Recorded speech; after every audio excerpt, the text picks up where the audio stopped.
Fire Force. Okay, well, I'll continue my little rant. I loved this episode. This shit was showy as fuck. It gave me JoJo vibes. Hell yeah. It was super surreal. Like, the oh art direction. I need to know who was in charge of some of these sections, because, like, there's some cool stuff. Oh my god! Actually, I think I said that on Twitter. I was like, "Oh, so this is a Sakuga porn episode." Oh yeah, no, this was the episode. Like, it was straight up Sakuga porn. Like the entire, like everyone's fight scene was insane, and then the way that they like wove Joker's backstory into everything, I was like, "Why is this flowing so fucking well?" Like, I'm like. Of course he's not going to lose this fucking fight. Like, there's no fucking way he's going to lose this. But I was like, but what is he doing? And then now I completely understand why niggas love Benny Maru. Because the nigga is just he's so disrespectful. He's usually number 1 or number 2 in the character polls every month. Yeah. It started basically from Jump. But, like, this part of the story from now on, like, it's like MVP status. Like... Every time he shows up, some ill shit's about to pop off. Some ill shit just went down. But that's not going to get animated for, like, years. Oh, shit. Okay.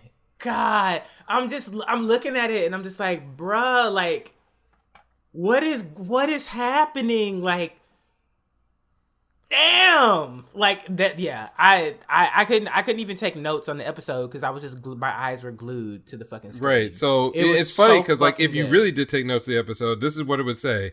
Joker and Benny Maru walk down a flight of stairs and have a fight. Because that's realistically, that's all that actually happened in this episode. But at number 1, we got a ton of character moments for both guys. We basically, in the course of, like, 2-3 episodes, we have established a sort of like a good cop, better cop, or bad cop, badder cop, maybe, relationship that didn't exist before.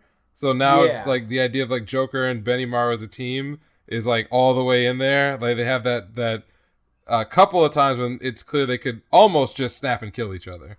You know, that could happen. Oh, yeah, no, I actually was like, are you niggas gonna fight? I feel like you niggas gonna fight each other. Like, what's going on? Right. Then you have at least 2 major character feats in the same episode, and a tease for the what is going to be, like, the actual, like, Haas fight for this half of the season, which is that foreshadowing for, I didn't realize it was 2-core. So if it's 2-core, then the Burns fight that they have now is foreshadowing for another confrontation later, which is cool that they're going to get to that piece because it's one of my favorite parts. Ooh, okay, so now I'm excited for the next curve. Yeah, well, it's funny because, like, now that if in the way I'm mapping it out, Burns has actually had, like, some pretty solid ass, like, representation in some of the fights that go down, even though he's not a principal character really. So I think that's really cool, and I expect that both this next episode and then what will probably, I assume, be episode 23 and 24 are going to be out fucking standing. If season 1 and what they've done this season are anything to go by, they're going to be great.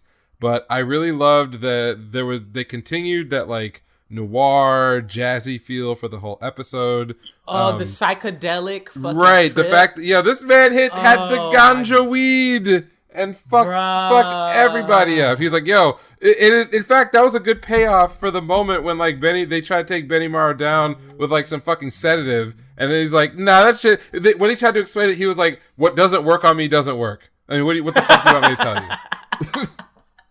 No, the highlight from the episode for me was when Joker started fighting back and Homeboy's arm just went off and the only sound he made was, ooh. And I was like, yo, nigga, what? Oh, I got mad highlights. Mad highlights. Where does arm go? How about the out when they're entering the building and Benny Maru gets up and one-shots, like, all of the priests, and then they have that, and the bodies are falling. Yeah, with the red background with all the bodies dropping. Yo, that shit was tight. So that actually cool. gave me, like, Soul Eater, you know, at its some peak Soul Eater vibes. That shit was sick. God. That was sick. The shot of, I mean, everything involved in Joker's fight, because it was very different from the type of visual presentation in Sakuga that we've gotten so far in Fire Force. Like, trust me, there was still like the animation for the chain sword was really good. That shit was cool. I really love well chain swords on top of like the hand drawn stuff, especially for like the effects, and when they're breaking down like, you know, how does this guy work? What's his ability? Which I assume he's a second generation.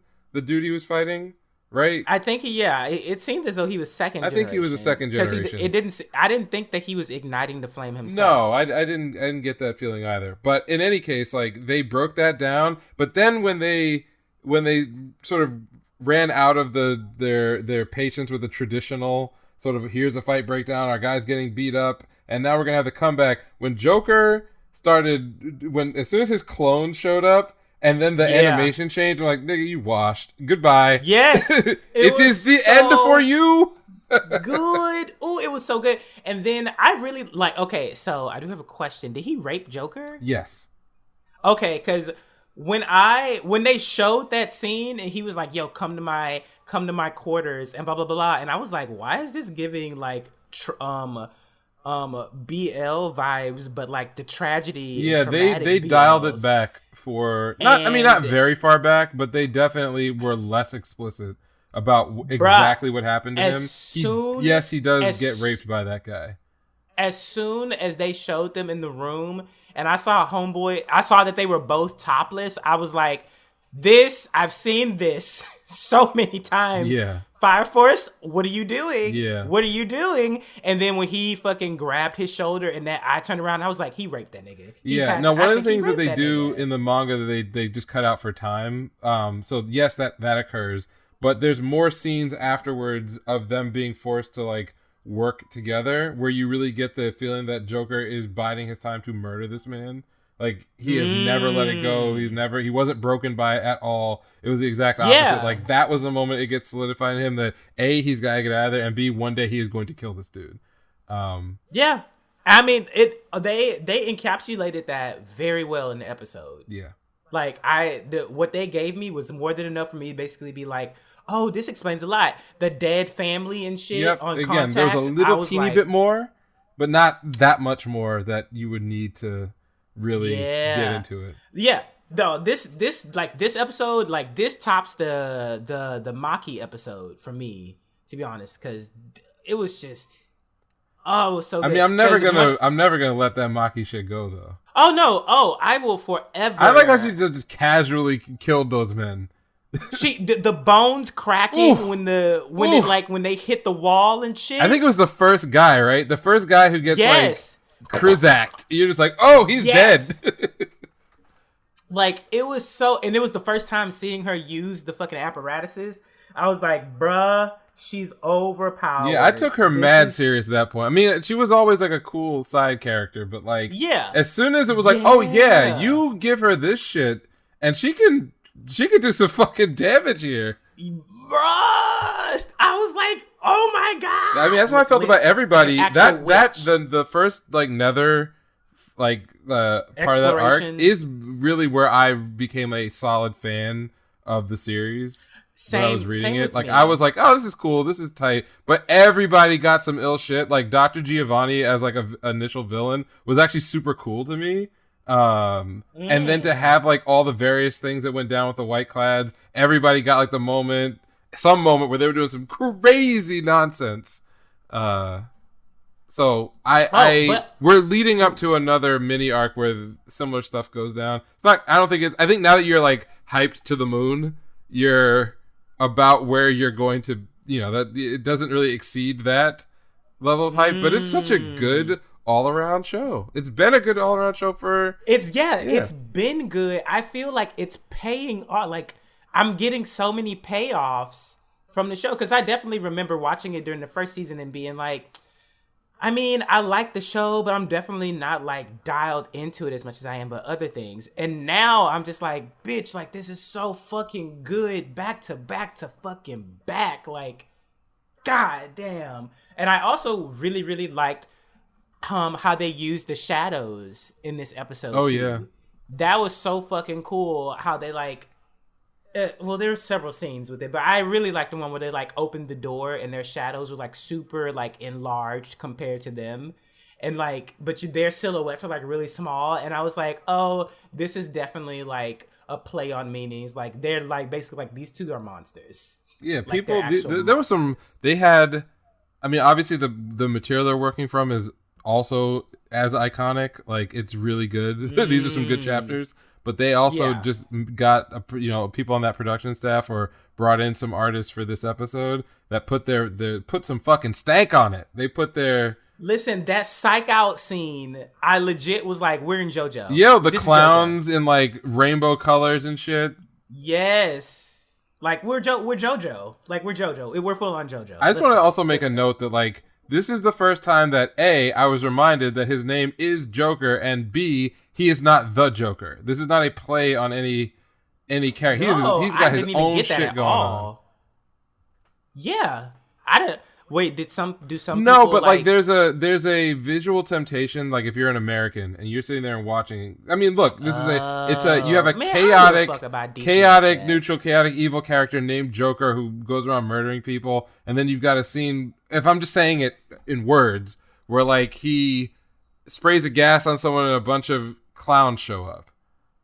Right? If you just say that, your initial thought might be, oh, this is going to be very, very derivative of, and then just insert whatever you want, including like other iconic characters that share the name.